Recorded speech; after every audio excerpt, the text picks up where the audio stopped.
এই যে শিক্ষার যে অবনতিশীল পরিস্থিতি, ঢাকা বিশ্ববিদ্যালয়ে কোথাও কোনো র্যাঙ্কিংয়ে নাম নেই, জায়গা নেই, তাহলে শিক্ষায় যে এত পরিমাণ বাজেট, হাজার হাজার কোটি টাকা দিয়ে ভবন তৈরি করা হলো, বড় বড় গেট তৈরি করা হয়েছে, তাহলে কি হয়েছে? আমি আপনাকে ছোট্ট একটা গল্প বলি। একবার আমি অ্যাপ্লাই করছি বিজ্ঞান প্রযুক্তিতে ফান্ডের জন্য। আমাকে 25,000 টাকা দেওয়া হয়েছে। হ্যাঁ, 25,000 দেওয়ার পরে কদিন পরে আমার কাছে একটা চিঠি আসলো যে আপনাকে সায়েন্স ল্যাবে গিয়ে ওই রিসার্চটা প্রেজেন্ট করতে হবে। আমি 1 নম্বর বক্তা। আমি সেই প্রস্তুতি নিয়ে আমি গিয়েছি, যেহেতু নির্দেশ। আমি গিয়ে দাঁড়িয়ে বললাম, যেহেতু আমাকে এত টাকা দেওয়া হয়েছে, এত টাকা দিয়ে তো আর গবেষণা হয় না, আমি আমার জীবনের যত গবেষণা আছে আজকে আমি আপনাদেরকে শুনিয়ে দিব। আমি প্রায় 1 ঘন্টার উপরে আমি বক্তৃতা দিয়া, কিন্তু আমার প্রশ্ন ছিল না, প্রশ্নটা এইখানে তো প্রশ্নটা, আমাকে তো গবেষণার জন্য টাকা দেওয়া হচ্ছে না। যেখানে ধরেন একটা মাঠ উন্নয়নের নামে 35 কোটি টাকা আপনি খরচ করলেন, সেই 35 কোটি টাকা কি গবেষণার জন্য আপনি খরচ করতে পারতেন না? আপনি সে মাঠ উন্নয়ন করে যদি আমার কাছে র্যাঙ্ক খুঁজেন, আপনি র্যাঙ্ক পাবেন কোথায়? আপনি যদি বিশাল একটা বিল্ডিং করে আমার কাছে র্যাঙ্ক খুঁজেন, সেখানে তো আপনি র্যাঙ্ক পাবেন না। আপনি ঢাকা বিশ্ববিদ্যালয়ে যেহেতু আপনি শিক্ষা এবং গবেষণার জন্য নিয়োগ দিচ্ছেন, তাহলে গবেষক হওয়ার জন্য গবেষণার যে প্রত্যেকটা শিক্ষকের জন্য গবেষণার বরাদ্দ, সেটা তো আপনি কোনো লেভেলে রাখেন নাই। তাহলে আপনি গবেষণা করবেন কি দিয়ে?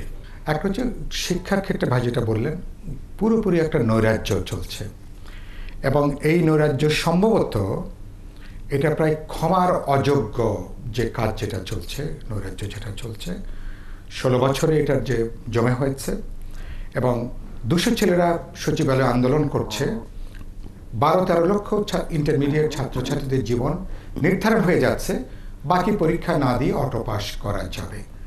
এই ধারায় কিন্তু এখন এই ধারাটাই কিন্তু অব্যাহত আছে। এই নৈরাজ্যকে কোথাও না কোথাও বন্ধ করা দরকার।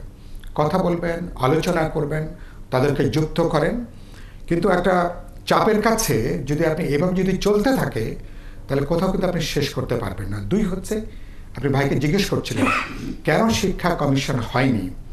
আমার নিজের বোঝ এবং উপলব্ধি, উপদেষ্টা মণ্ডলী বা যারা এর সঙ্গে যুক্ত, যাদের সঙ্গে আমার কথাবার্তা হয়েছে, এর সঙ্গে একটা আদর্শিক প্রশ্নযুক্ত, গুরুত্বপূর্ণ রাজনৈতিক প্রশ্নযুক্ত অনেকগুলো গুরুত্বপূর্ণ বিতর্ক এর সঙ্গে যুক্ত আছে। আমার মনে হয়েছে অন্তর্বর্তী সরকার এই আগুনের মধ্যে তারা হাত দিতে তারা চাননি। কারণ এর সঙ্গে আপনি দেখেছেন ইতিমধ্যেই কারিকুলাম নিয়ে একটা আলোচনা হয়েছিল, কমিটি হয়েছিল, সেখান থেকে 2 জন অধ্যাপককে সেখানে বাদ দেওয়া হয়েছে একটা বিশেষ কয়েকজনের কেবল দাবির প্রেক্ষিতে।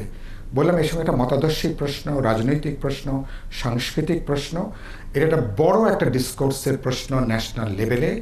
এটা অন্তর্বর্তী সরকার যদি কাজটা করে যেতে পারতেন, একটা অসাধারণ গুরুত্বপূর্ণ কাজ হতো। তারা এখানে হাত দিতে চাননি।